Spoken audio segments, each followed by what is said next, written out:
సంవత్సరం మీ దేవాలయంలో హనుమ జయంతి చేసేటప్పుడు బాగా జ్ఞాపకం పెట్టుకోండి. హనుమ ఆవాహన ఎక్కడ తొందరగా జరుగుతుందో తెలుసా అండి? అరటి చెట్లు మీరు బాగా కట్టి అరటి గెలలు వంగి ఉండేటట్టుగా అలంకారం చేసి అప్పుడు హనుమ జయంతి చెయ్యాలి.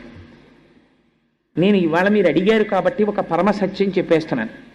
హనుమ తొందరగా ప్రసన్నులైపోవాలంటే ఎక్కడ చేయమని చెప్పిందో తెలుసా అండి? పరాశర సంహిత.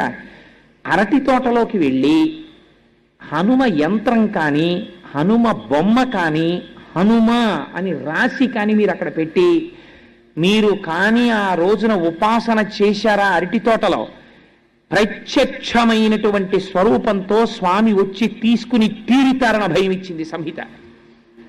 అన్నిటికన్నా ఆయన తొందరగా ప్రీతి దేనివల్ల పొందుతారో తెలుసా అండి? అరటి పండుగ. కదలి పూజ అని ప్రత్యేకమైనటువంటి పూజ ఆయనకి. కేవలం అలంకారంతో ఆయన తృప్తి పడి